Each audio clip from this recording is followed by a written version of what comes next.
Hey everybody, Daniel Rubino here with Windows Phone Central, and so I'll give you guys a quick look here at TweetIt version 6.2, which just went live in the store.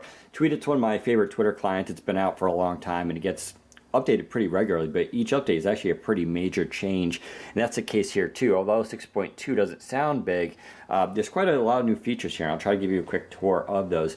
So this is the layout screen here. Pretty basic. You have your little profile information right there. This is new though. You have a notification center. You can see it says 2 there, and when you tap it, it opens that up and it tells me I have 2 new followers and 2 persons unfollowed me. So either bots or whatever, but that's a new feature, right? That it actually will notify you of people following you and unfollowing you. And if I dove into that more, it would actually tell me those changes. I'm not aware of any other Twitter client that does that. I think it's kind of cool. This will also show you, of course, new messages in that notification window. It's a nice layout design. Swiping this way here, and you can see all your stats. So I have number of tweets, followers, messages, favorites, and drafts, and the numbers. This is a complete redesign here from the last version, which used to have tiles, which was a cute effect, but this I think is much clearer. I mean, I can look at that and I immediately see everything. It's not confusing, and I think graphically it looks great. I love the floating background image there, which is from my Twitter profile, which is a nice effect. Scrolling this way, back to timeline, of course, mentions, lists, and it goes around again. Scrolling around, if you tap a person's name, of course, it brings down their profile. Once again, floating image, you get all the information there, tweets, friends, and all that. And you can always dive down into these if you want more information. So it'll bring down their followers and that kind of stuff.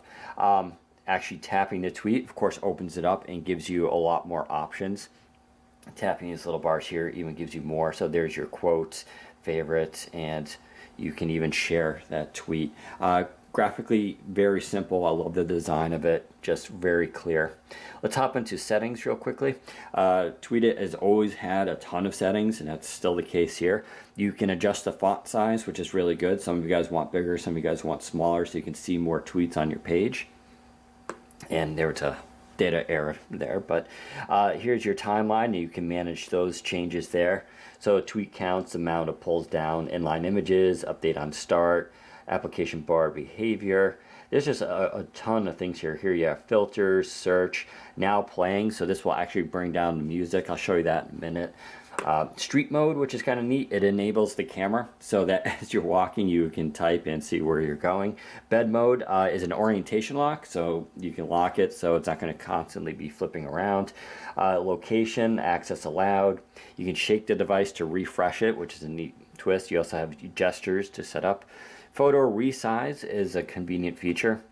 So basically you can have it auto resize the images for when you're on cellular or Wi-Fi, or don't resize at all, which is good for you guys who are on data plans, or when you're on the go, you just want to upload quickly. You also have your notifications here, including lock screen, so you can get lock screen notifications, which is nice. Resume behavior is an interesting thing. There's 2 types, normal and expert. Expert basically will keep you, if you're browsing on your timeline, wherever you left off, it'll basically go back to it, which is really interesting, as opposed to refreshing the whole setup. You have your tiles look. You can do classic or accent, so you have your preferences there. Pocket got a new API in this update, so it actually should work better. That's for your read it later stuff. You can manage account, friends, username list, ringtones. These are extra things that he's put in here, which is actually a nice little addition. So those are the settings. Like I said, there's a ton of them there, should keep you busy. The compose page has also gotten a little bit different here. So this has been redesigned. You have your what's happening. Of course, you can type stuff here. It does have the autocomplete feature, so that basically as you're typing, if you type in your friend's name, it'll bring up a list and show you that. Tapping the photo will bring up your little images. And then what's more interesting, if you tap that photo again, it brings up a submenu, and you have apply filter, edit, choose another, or remove. So this actually has a full built-in editor into it, which is kind of convenient. So you can do contrast and all that other stuff. You can crop it, resize it.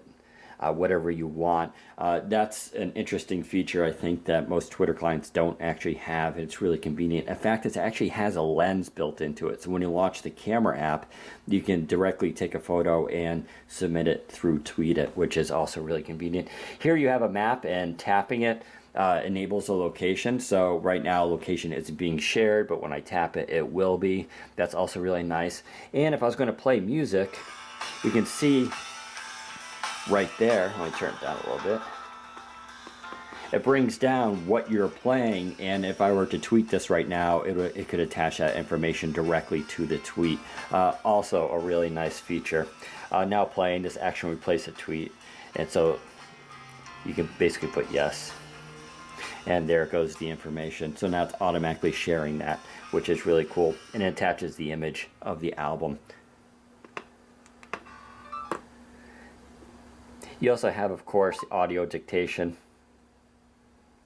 And then there's your quick fill. This does have, tells me it wasn't posted. I could save it to drafts, which is good for a lot of people who want to save stuff. And it'll even save the attached image, which before it didn't do. So there are quite a few options right there in TweetIt. Like I said, version 6.2 now out in the store. I highly recommend it. It's one of my favorite Twitter clients. I just think it's super powerful if you're looking for something, with a lot more options than the built-in Twitter or the official Twitter client. But there you go. Head to Windows Phone Central for more information. Take care, everybody.